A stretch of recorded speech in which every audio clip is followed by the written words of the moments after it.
She told me her birthday party was going to be adults only, so I shouldn't bring my kids.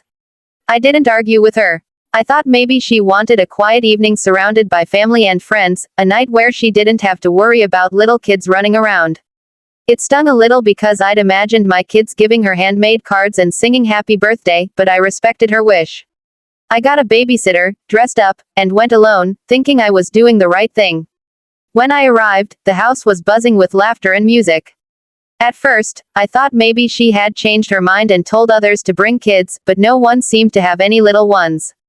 I tried to brush off the awkward feeling and went inside.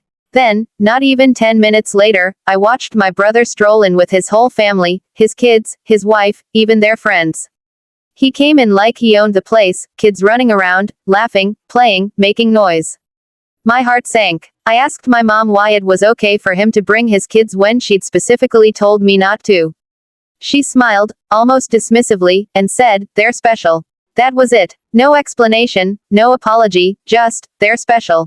I stood there for a moment, stunned, feeling that rush of heat you get when you've been insulted so deeply you can't even speak. I'd rearranged my whole evening, spent money on a sitter, and had to tell my kids they couldn't come because grandma wanted a grown-up night. Now here I was, standing alone while my brother's kids tore through the living room. I felt invisible. I forced a smile, gave her a hug, and wished her happy birthday, but I couldn't stay. I excused myself, walked out calmly, and drove home. The ride back was quiet, but inside I was boiling. I couldn't shake the feeling that I was always the afterthought, the one who followed the rules while my brother got a free pass for everything. It wasn't even about the party anymore, it was about years of feeling like I was less. I got home, hugged my kids, and tried not to let them see how upset I was. My oldest asked why grandma didn't want them there, and I couldn't answer. I said she just wanted an adult night, but my voice cracked.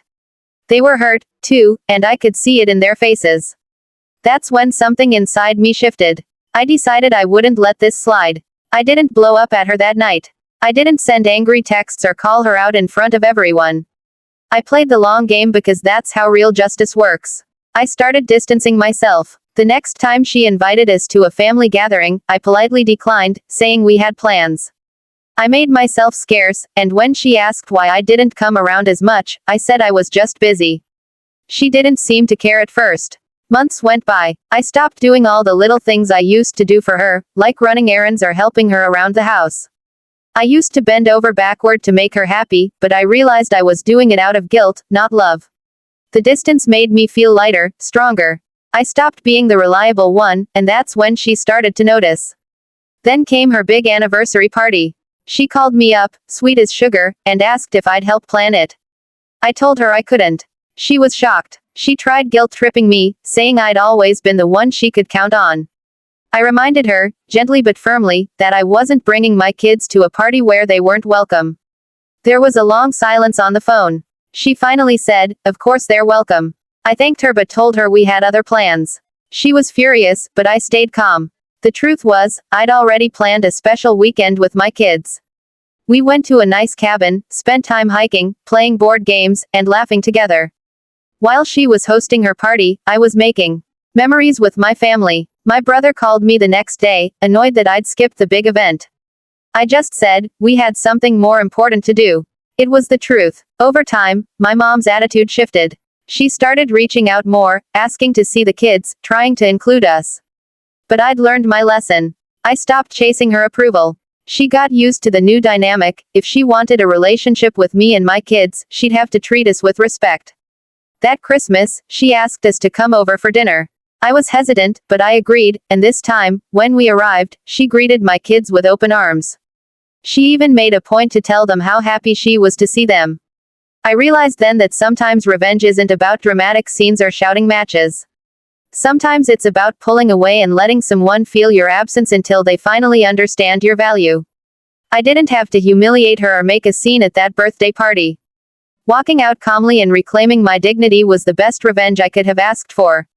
She learned that I wouldn't play second fiddle anymore. And most importantly, my kids saw me stand up for them without a single word of anger. That was worth more than anything. So now, when she calls, it's because she wants to, not because she expects me to drop everything for her. She's careful with her words, and she's finally learned to treat my kids the same way she treats my brothers. It took time, patience, and quiet strength, but justice came in its own way. If this story gave you chills or reminded you of a time someone underestimated you, hit that like button, share your favorite revenge story in the comments, and make sure to subscribe for more tales of justice and karma.